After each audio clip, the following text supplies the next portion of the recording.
lies and buying time, killing people next in line. Lower classes, social slime, they don't matter. Genocide, sick from water, sick from air. Making money, they don't care. Caesar shit, force of air. Fuck them back, it's only for they war. They shoot, they kill, they massacre, rape, they burn the kids. No one lives countries. Lie to your face, fight and die. Cause God forgives.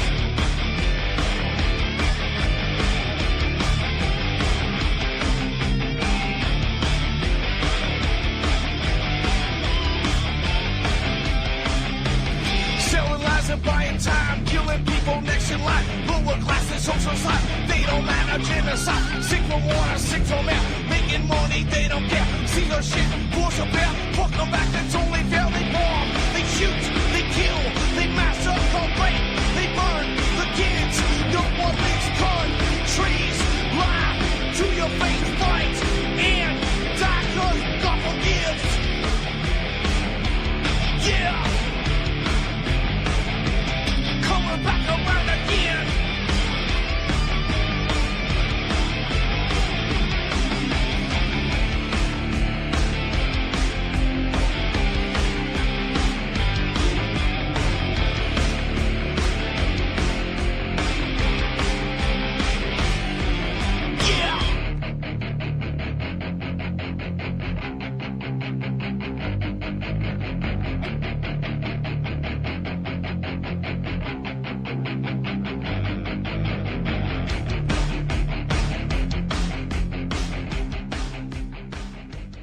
Welcome to the show. I'm your host, Ron Stevens. This is Rock the Boat right here on excuse me, UCY.tv.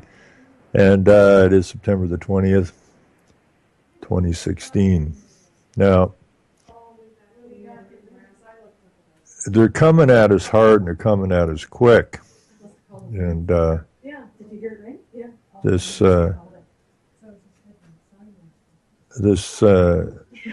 thing with the latest conference in the UN in New York, and you got to understand that there's a reason that the planes didn't hit the UN buildings. If they had hit the UN buildings, it would have been a patriotic move, as far as I'm concerned. The United Nations, land donated by the Rockefellers, has been working diligently to take us down since its inception.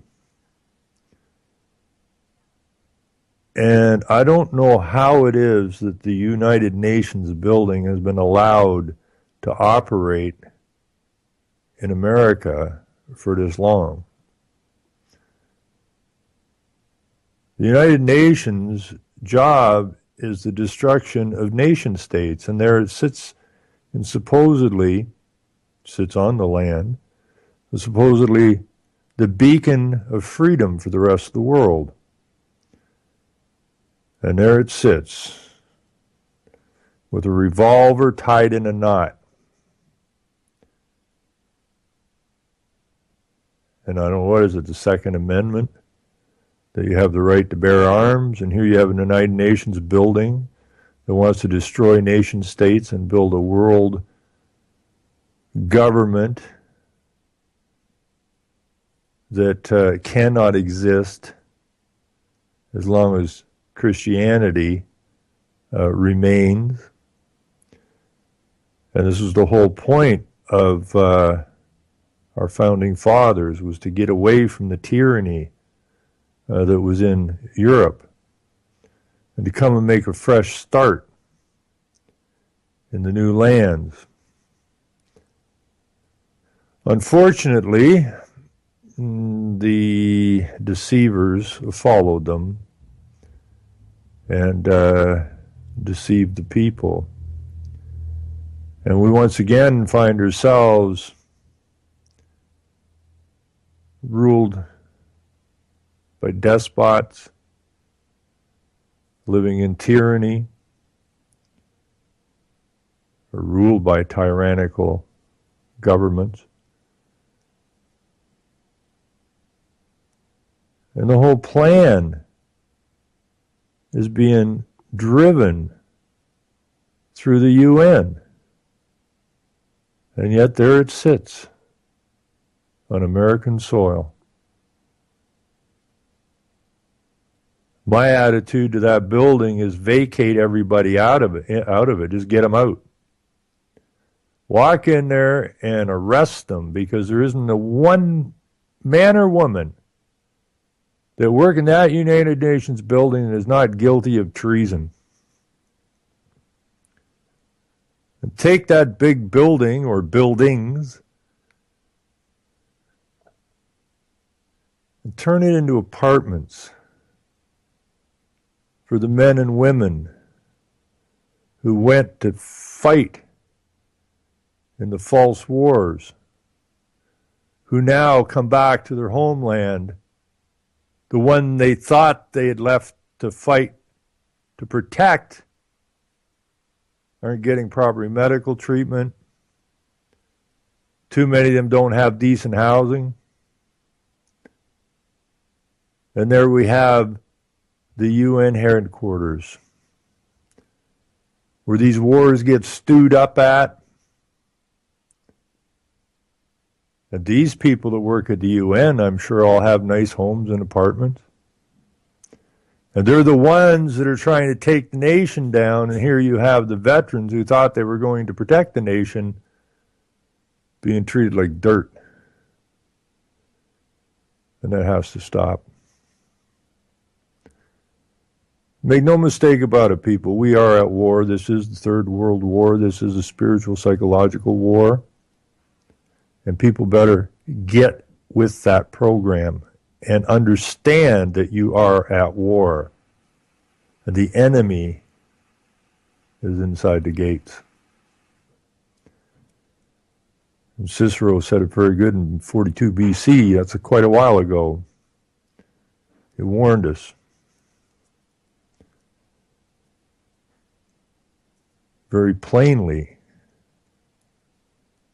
very in your face.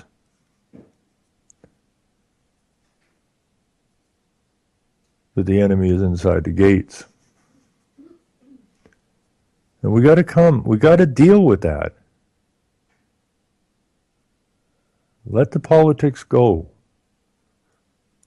Okay, the politics is nothing more than window dressing. It's designed to keep the people divided, and has done a very good job of it. And people have to come to the realization what these politics are all about. Both parties, both sides, right, left, doesn't matter where you live, you'll always find a major right party and a left party. Doesn't matter where you go. Specifically designed to keep the people divided. Excuse me. So now up here in Canada, we have Tinkerbell Trudeau, who is, here's a classic example of the UN, which was supposedly set up so that there would never be a war again. Because if someone got aggressive, the idea was that all of the nations would come together and stomp out the aggression ASAP. Has never happened. That was why they told you the United Nations was formed. So that peace would be upon us. We've had nothing but continual wars. So then they changed it. They still say they're there about peace, but now they're the humanitarian arm. Wait a minute. I thought you were supposed to get your people together, all these nations, and if someone got aggressive, they were supposed to stamp it out. So that we don't have these aggressions. Now, all the nations are member states of the United Nations, so how could we possibly have all these wars? We're having the wars in order to move the UN and their buddies world government forward. We also have the idea of spreading democracy. Well, the last thing you want is democracy, because if you look at democracy, you see nothing but trouble. So the UN now is the agency who comes in to help those who've had the snot bombed out of them. Even though they were the ones, all of the nations together would make sure that these wars wouldn't break out. So obviously, that's a big lie.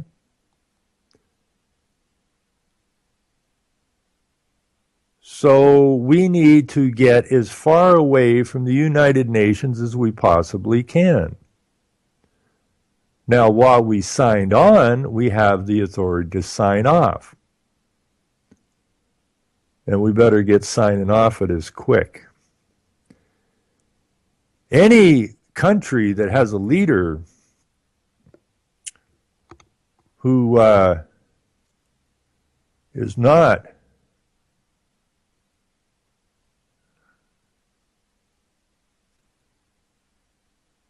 doing something to get our nations away from the United Nations, whose job is to destroy nations, obviously is guilty of breach of trust, which is treason. And that's what it is. We're being played as fools. Now, here's a typical example of how this operates. Here's a headline on the Communist Broadcasting Corporation, known as CBC News here in Canada. Grim news casts shadow over UN refugee conference attended by Tinkerbell Trudeau.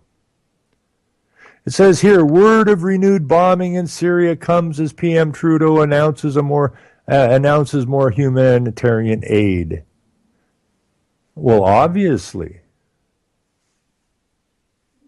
So you go and you bomb the snot out of these people again to facilitate what they want to accomplish. What they want to accomplish is they want to take our nations down. What do they need? They need more migrants. They need reason to bring more migrants in here. How are we going to get more reason? Well, we bomb the snot out of them again. Just happens to be going on while they're having the UN conference. Geez, coincidence? Not bloody likely. Anyways, the grim shadow of world events descended over a UN conference on refugees on Monday as Prime Minister Tinkerbell Trudeau and other world leaders gathered to make new commitments to victims of a historic migration crisis. Now, why do we have a migration crisis? Well, because you bomb the snot out of them in order to do what? Create a migration crisis. So these people that are telling you that we need to allow these migrants in because their country was bombed to smithereens, the media doesn't tell you that they were bombed to smithereens in order to create a migrant crisis. Now, every single media outlet on the planet ought to be sued, because they know exactly what's going on, because they're all part of the United Nations, and they all do the bidding of. Anyways, where's this story goes? News crept in from nearby and abroad to underscore the oft-stated point at the summit that work on refugees remains a task in progress. As the Prime Minister spoke, word filtered out about a bombing ending Syria's ceasefire. Right on cue. While the war made new victims, the debate closer to the New York conference revolved around whether to show them any hospitality. A series of attempted bombings in the city added new fuel to a combustible U.S. election debate on Muslim migration.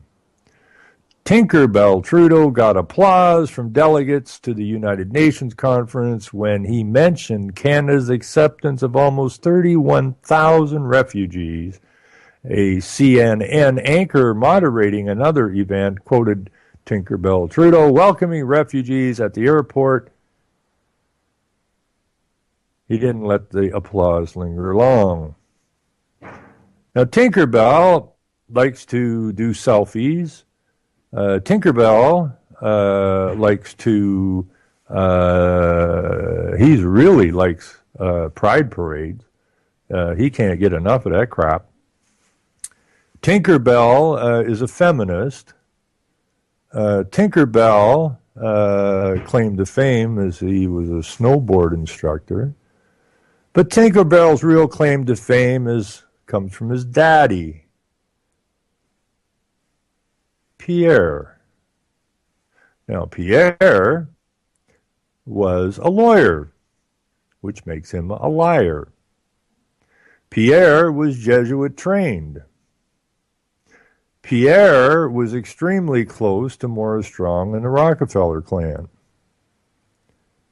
Pierre, before he became the prime minister, spent time wandering the Middle East and Africa during his training program. And that's all that was. To train him to be a UN mouthpiece. And he had a son called Tinkerbell. I'm sure his real name's Tinkerbell. They call him Justin Trudeau, but I do believe his real name's Tinkerbell. So his name is Justin, like in Justine, like in Justice. And this guy was groomed from a young age for the position he now holds. He's a complete airhead. That's why we call him Tinkerbell. Not a leader, he's a puppet. So anyways, we'll continue with this a little bit. There's a big headline here, must not stop at resettlement. Well, that is a great story. I don't want to lose sight of the fact that Canada's engagement must not stop at resettlement, Tinkerbell said. Now is the time for each of us to consider what more we can contribute. So in Canada, we're looking at our options. He announced Canada would spend an additional $64.5 million over the next several years to support people affected by humanitarian crises around the world and increase its foreign aid budget by 10% to help displaced children get back to school. The challenge was illustrated by the woman seated beside him in Jordan, beside him in Jordan. The unofficial population count is now almost 10% Syrian refugees. We will leave refugees to languish in camps, or will we leave refugees to languish in camps and slums, said Queen Rayana, who co-chaired one discussion sessions with Tinkerbell. She said the goodwill presently exhibited by countries is no match for the task. Some conference goers also made inquiries about Canada's private programs for sponsoring refugees. Immigration Minister John, I've been drunk since I was a teenager and a banker, said at least 13 countries are considering copying what we're doing.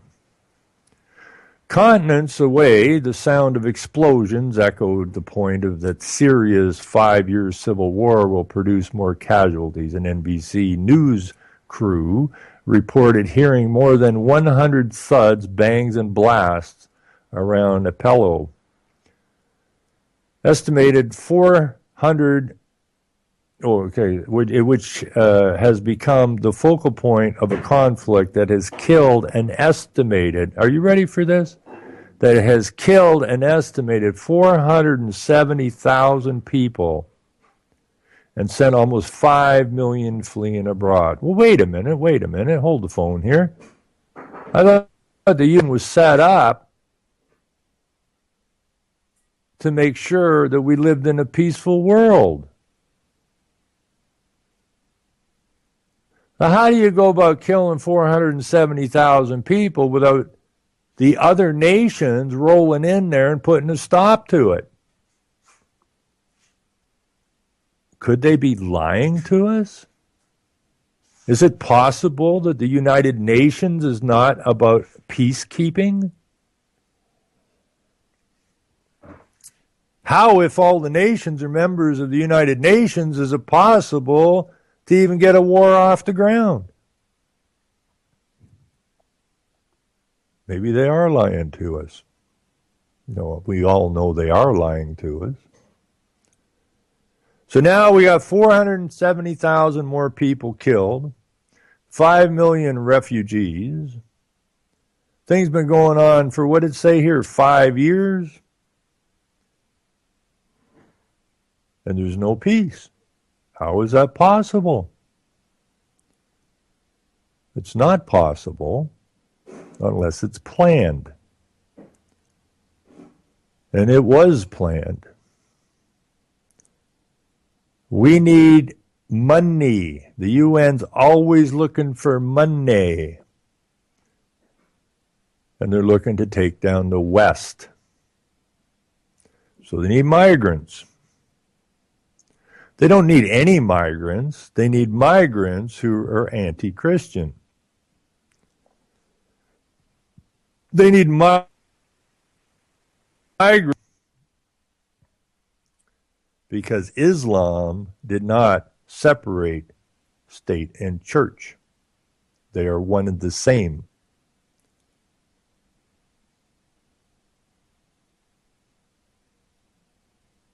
So they create an army of migrants. And they pull at the heartstrings of the people. 470,000 dead, 5 million fleeing their country. None of the 190 countries or whatever it is that are members of the United Nations managed to get their act together over 5 years to put a stop to this newest killing field. Now you know that it's satanic because it's amoral. You know it's amoral because no one has ever showed any remorse for the killings. We know it's amoral because it took them the deaths of 200 million people to get the UN into place. So the United Nations, which puts itself up with its little laurel leaf or wreath as a peace entity, which comprises all of the nations, there's been no peace. And yet the United Nations sits on American soil, the last vestige of freedom.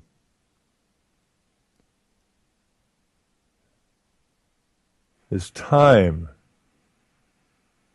for the people.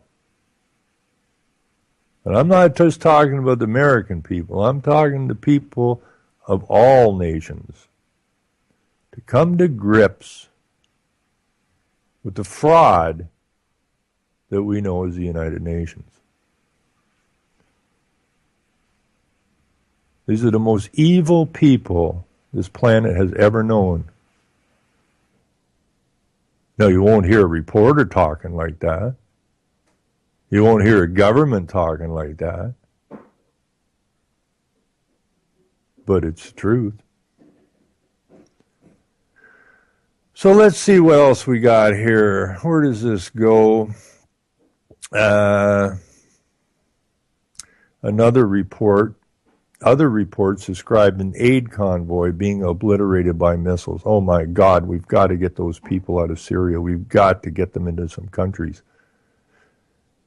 Meanwhile, in Canada, the age of the people seeking food banks is rising. The type of people seeking help from food banks here is not the down and outers. More and more so-called professional people, or people who were professional people who may have lost their jobs, are now seeking help. at the food banks. Same thing in America, same thing in Australia, same thing in Britain. Why is that? Well, we need as much poverty as we can possibly get so that they can get people to agree to this global problem of poverty, which the UN has been working on eradicating since basically its beginnings. And the poverty going down, it is going up. Are they just incompetent or are they just lying to us? Well, they have some of the smartest minds in the world working at the United Nations. So it's not because they don't know what they're doing. They know exactly what they're doing.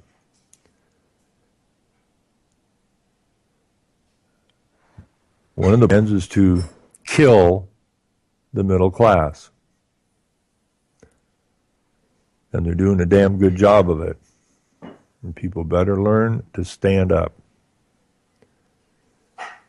The world's wealthiest country has taken in fewer refugees than most Western nations, 10,000 so far. U.S. President, I'm a Muslim, Barack Obama, wants to triple that number. His would-be successor, Hillary Clinton, has called for almost 6 times more than the present number. However, her opponent savaged the idea Monday. Donald Trump responded to the latest news from a New York bomb plot by turning to the refugee issue. An Afghan-born immigrant was arrested Monday after a firefight with police suspected of planting bombs in New York and New Jersey over the weekend. Trump wants to halt migration from Muslim countries. That includes refugees from Syria. He said the country had shown weakness by letting in thousands of people and vowed to stop it. He likened it to a tumor. This is cancer from within, Trump told Fox News. We can't let any more people come into this country. This is going to be like the Trojan horse. And you know they stay together. They keep plotting. No, he's absolutely correct on that. Trump appeared to call for racial profiling in that interview, saluting Israel for doing it. Now, see, there's a problem with Mr. Trump. If Mr. Trump is saluting Israel, can you trust Mr. Trump? Not a chance. Why were the 2 world wars put on the world? The world wars were put here to create 2 entities. Now, we wouldn't have had the Second World War if the United States had signed on to the League of Nations and Israel would have accepted the land that was offered to it, I believe in North Africa. So America didn't sign on the League of Nations, and I thank you for not signing on, because nobody should have signed on to it. So, as Wilson said, President, Jesus, did I just instigate the Fed on the American people? Yes, you did, you dipshit.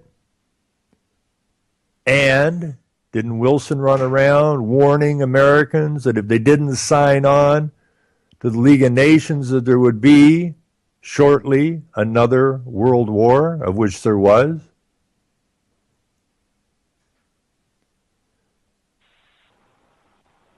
So,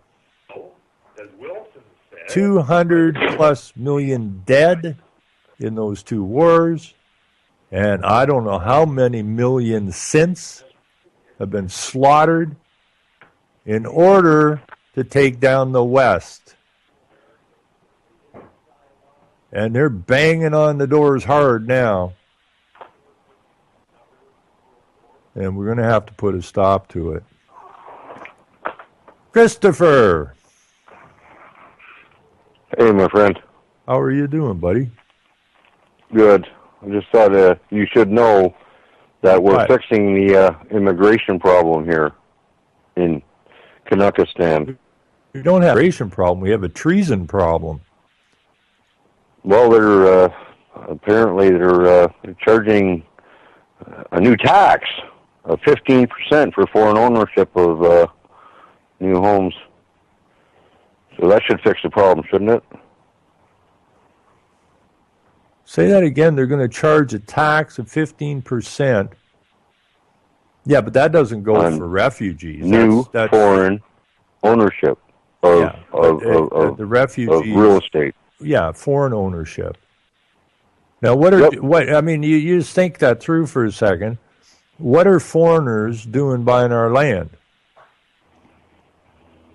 You know, Well, in Quebec, I they think got lots of money. I think it still that we don't works. got. I think that still works in Quebec. That you can't buy if you don't live in Quebec. You can't buy land in Quebec. I think that still rides there, because my uncle had some property along the Ottawa River on the Quebec side, and some friends of theirs from Sarnia, Ontario, wanted to buy some land beside my uncle's camp, and they weren't. They ended up putting the property in my aunt's name, because they weren't allowed to purchase it unless they lived there, right? So, And that's within your own country.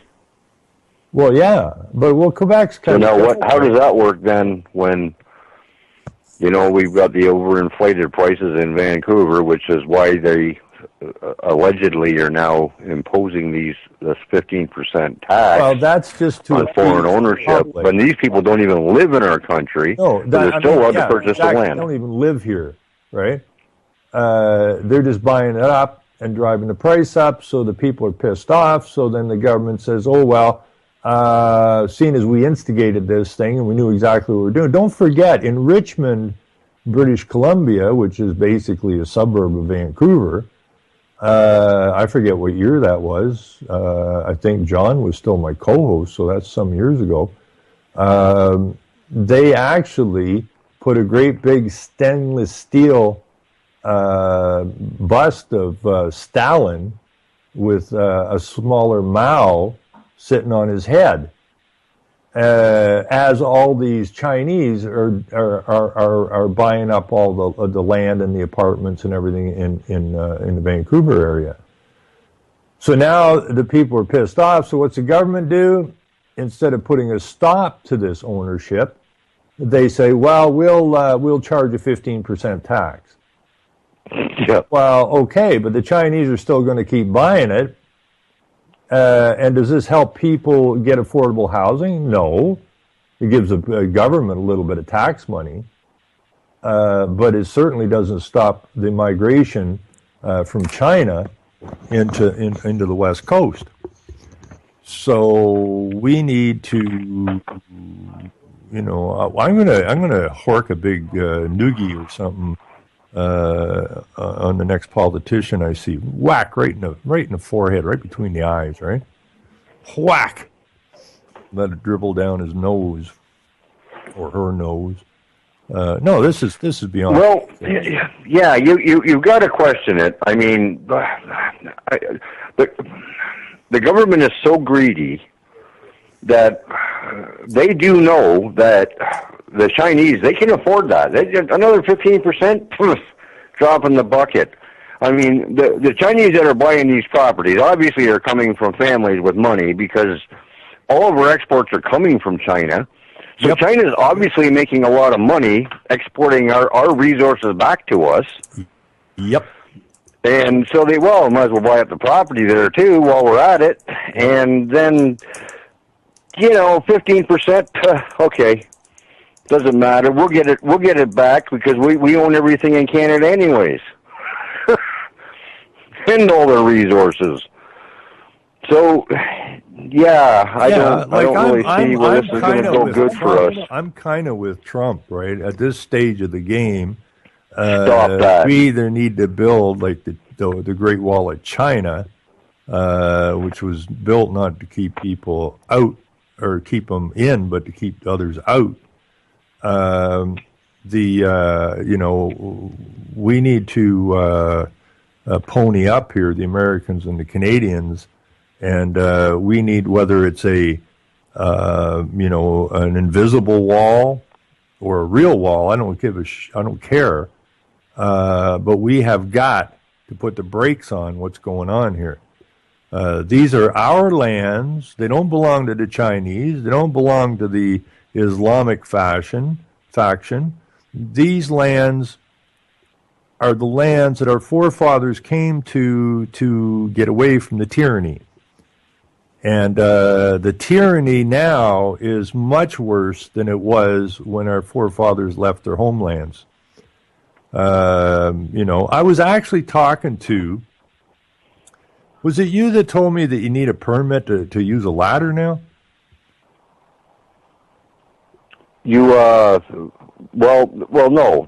You have to have, in my trade, you have to have special ladder. They have to be I believe it's a class 1. They have to be yellow-coated ladders now that you have to use in order, if you're a contractor. Yeah, but and you have to have, there's a new enhanced fall safety arrest card that I'm supposed to get, and I've been doing this for 30 some odd years, and I'm not getting one. So how did you ever go up a ladder without this? I'm going to have to get that enhanced card to find out. Well, see, I went up to get a coffee last night, and we were talking about some stuff, and there was a younger guy came along. He's not that young, he's probably around 30, late 20s, early 30s.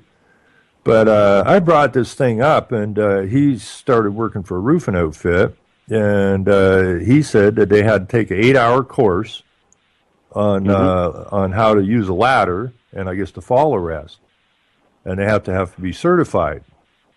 Well, that's a new enhanced. Well, I said, who do you know that would go up a ladder if they didn't feel safe? Nobody. Okay? And if we can't go up ladders without this certificate, but the ladder itself has to be a class 1.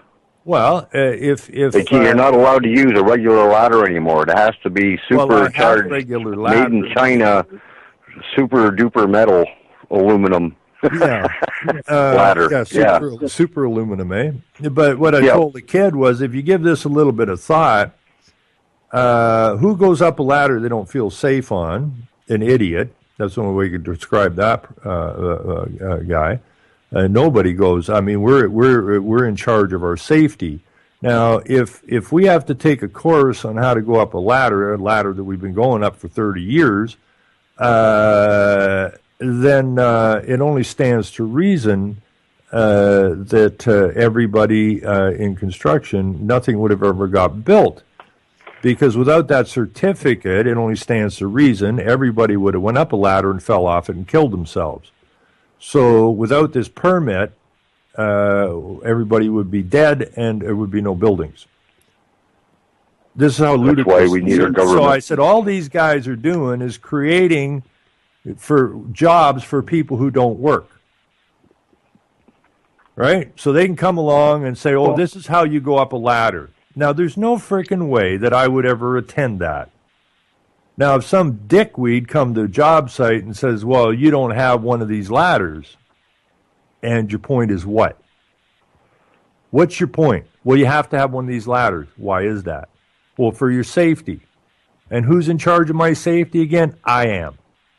Not you. Nobody is in charge of my safety but me. And the kid's going, I was talking to him, he goes, I never thought about it that way. Well, this is the problem with Canadians and Americans now. We're so busy bending over that I don't get it. Like, can nobody say stuff it? Can nobody say get out of my face? Well, they got these people called bylaw enforcement officers, well, they can go and safety regulation officers, and they can do damage to your business if you don't comply with them keeping you safe. If everybody doesn't comply, they can't do any damage to anything. Yeah, I know. You know what I'm saying? Well, I get that. I know that. Like But my I'm sister kind of having fun with this. dinner, and we're talking, and I said, don't make no mistake. Sooner or later, bylaw is going to come along that all the homes on this street have to have a purple door, and all the homes on this street have to have a red door. And they have to have. And it goes back to when you had Michael Smith on. Yeah. I mean, you've got a guy that's trying to give you food that will keep you healthy. But the government says, "Oh no, we got to radiate it first before you can have it." Yeah, and pasteurize it, and just kill it, and then that'll keep you safe. Yeah, like my brother-in-law and sister-in-law were here. Then you got Codex Alimentarius, which they're banning all natural herbs.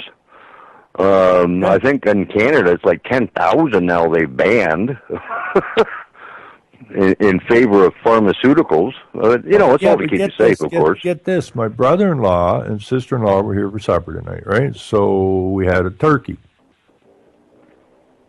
A wild turkey, so we're sitting there store-bought? eating, and I says, "Oh, you need some gravy on your stuff there, Peter?" And he's going, "Well, no, I don't use gravy." I said, "How can you have a turkey dinner with no gravy?"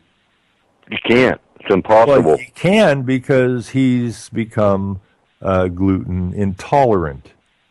Okay. Now I said, "Do you ever give any thought what that is?" Right? You've become allergic to the poison that they're putting in the bread. Okay? The flour is poison. Now, you consume so much poison that you have become allergic to that poison. And now you can't have bread. Give that some thought. Okay? Or gravy. Yeah, you can't have anything with flour in it. Now, I don't know how I would survive if, it costs them $10 to buy a loaf of gluten-free bread, which is not edible. If you've ever had the experience of chewing down on some gluten-free bread. Oh, yeah, rice bread. Yeah. Oh, yeah. I bought that for my ex-wife. And, it's next to near impossible to eat. Yeah. And so our foods have been poisoned. And but nobody seems to want to accept that. The food's poison. Deal with it. You put poison in, you're going to have some kind of a nasty reaction at some point. I said, how many people were gluten intolerant when we were young? Never heard of it. And now it's an exponential growth system where now we have all of these, like you said, they're getting rid of the natural herbs, and now we have a whole industry on gluten-free. Now, they write articles about it. They come up with new gluten-free foods, which just taste like bad news.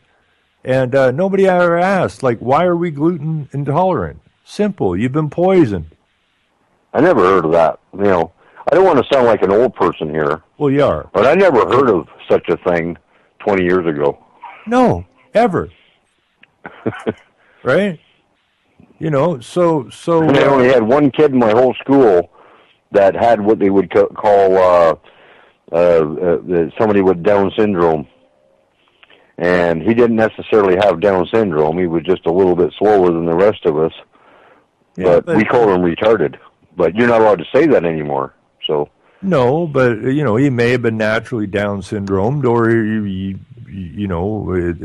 was still. Well, yeah, but the point is, it was one. Well, you were still getting a few in a school of 300. Well, yeah, that could have been the one-off vaccination that went wrong. But now, at the rate we're going, pretty soon, not to be screwed up in school will be looked upon as abnormal. Because the rate of if you don't have autism now, you're abnormal, aren't you? Huh? What's that? I said I think if you don't have autism now, you're considered abnormal. Well, that's what I'm saying. Yeah. Things are messed up. So, we got to deal with the reality that's coming at us, and we have got to start pushing hard at this backwards. What are we just going to do? Roll over? That would just freak me out. That we're just going to roll over. Like What did we get the other night my there? sister-in-law's kind of getting it, right? I said when they come, and they will eventually tell you have to paint your door a certain color on this street, and that street's a different color. And then people will go and they will paint their frickin' doors. Now, are we gone stupid or what?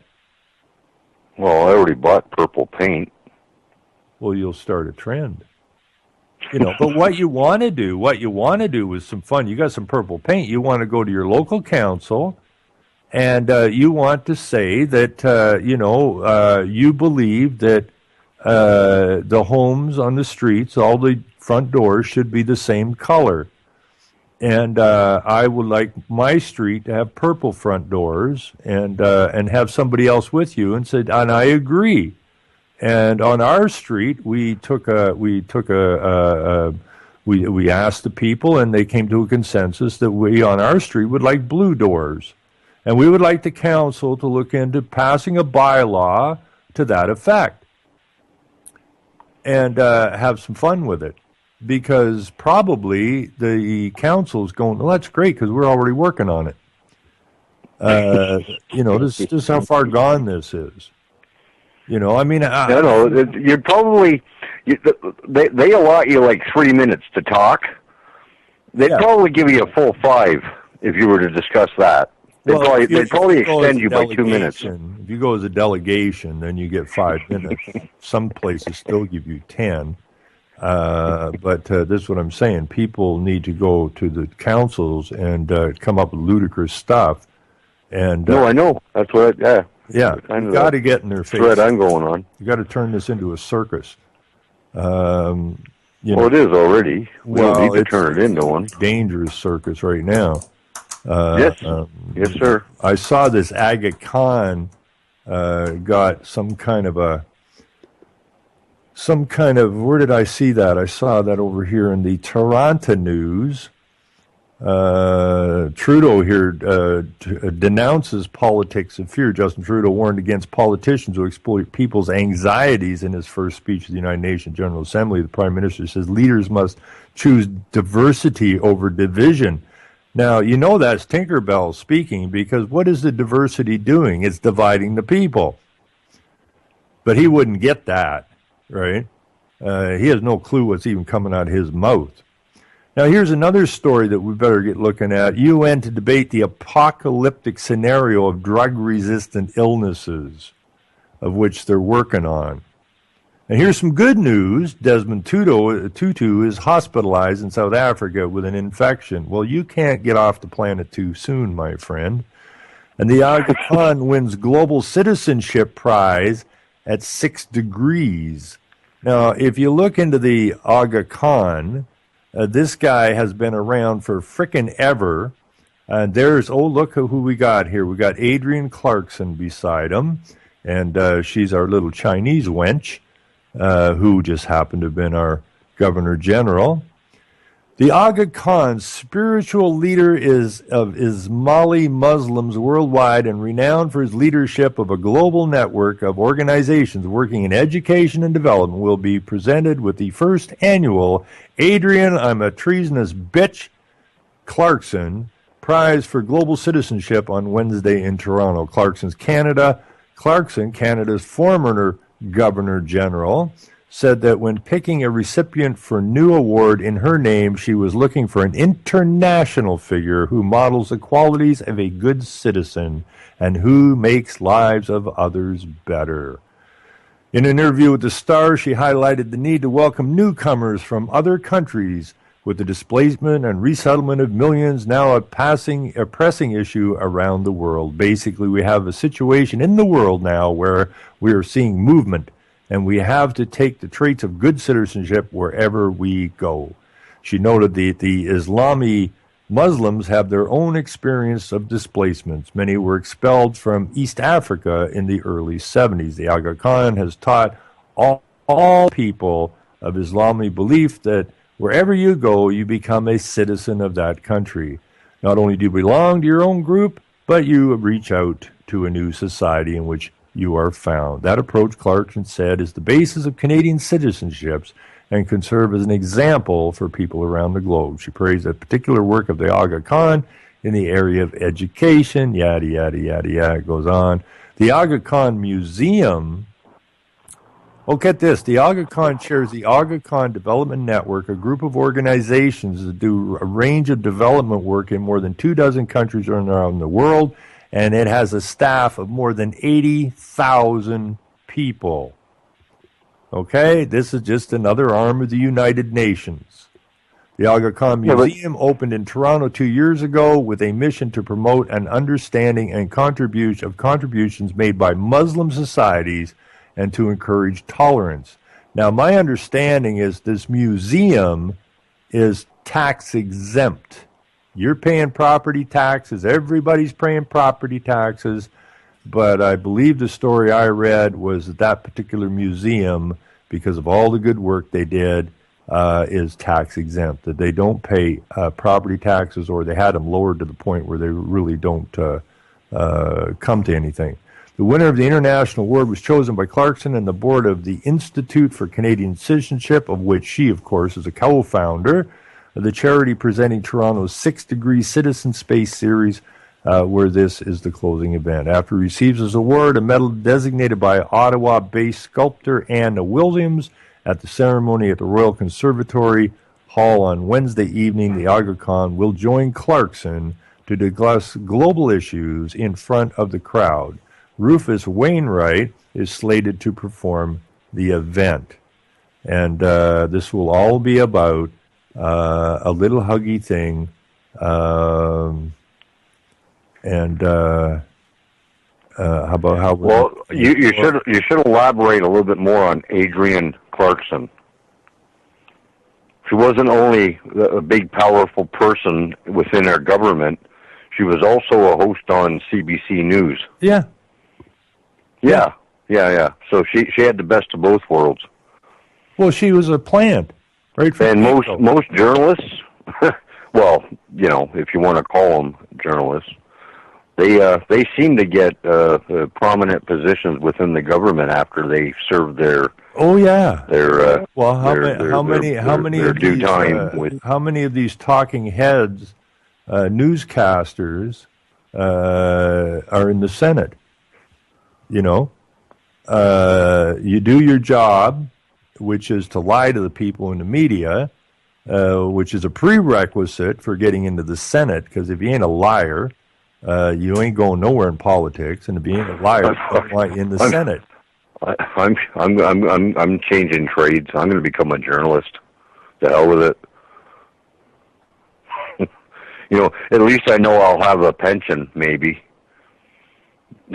Because being who I am and trying to just be a man that works the land in this country, I'm pretty much going to end up with nothing at the end of it all. But if I become a journalist and I can tell stories, then I can get a position in government. And as soon as you get a position in government, you're set for life. Boom. Well, bang, I done. was offered a position in government, and I turned it down. Well, take it. Take it now. No, I don't. No. No.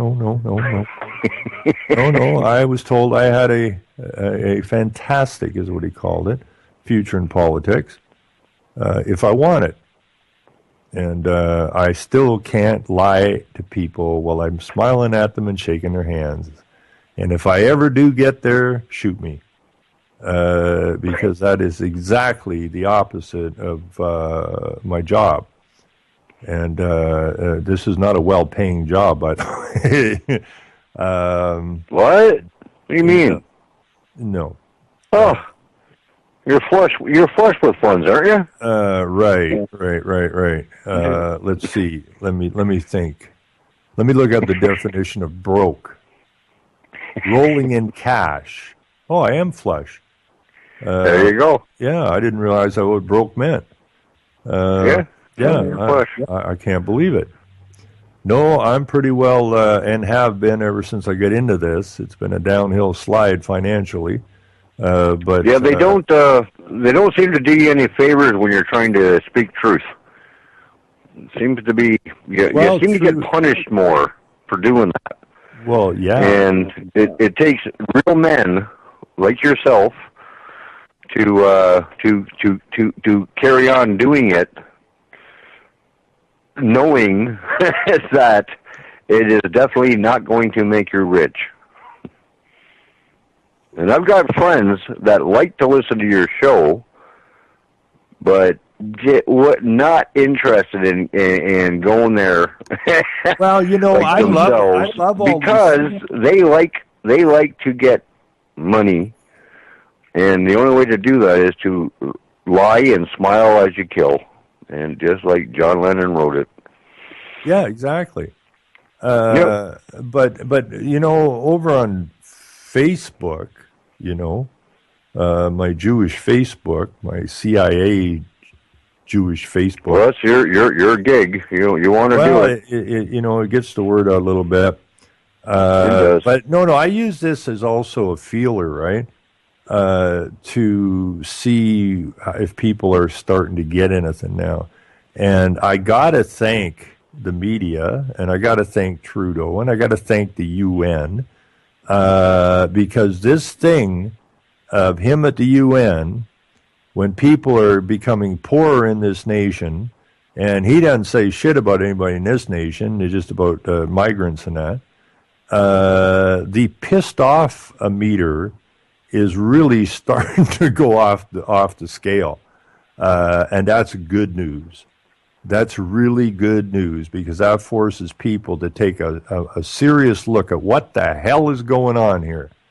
And, you know, so, you know, we work as hard as we can to wake people up, but these clowns are pushing so hard now that people are having to ask some extremely serious questions now. These are not things that they can look away from now. This is in their face. This is an absolute threat to them. And so, yeah, I'm quite pleased about what's going on right at the minute, because we need to rally the people. And it's difficult. Well, it was very difficult. It was very difficult years ago because people didn't see anything too negative that they couldn't, you know, turn their eyes away from. And now what they see is that their entire lives are being threatened. Their neighborhoods are being threatened. Their nation is being threatened from all areas, and it's all being done by these so-called elected officials in connection with these not elected officials. So in that sense, it's these are good stories. These are the things we tried to warn people about years and years and years ago that this was coming. Nobody wanted to listen. Well, now it's front page. And people are going, what the hell is going on here? Now we're getting a lot more people listening. We're getting a lot more people coming to the blogs and the websites and the Facebooks, looking for what the hell's going on. So it's all good, but we're out of time by the look of this thing. We're going to hit the damn music here real quick. So, Chris, don't fall off your ladder. Thanks for calling in. And Thursday night, right here on Pearl. Take care, everybody. Thank you, Chris. Thanks, listeners. Thanks to those in the chat. And we have a great evening. Selling lies and buying time, killing people next in line, lower classes, social slime, they don't matter, genocide, sick from water, sick from air, making money, they don't care, Caesar shit, force of air, fuck them back, it's only for they bomb, they shoot, they kill,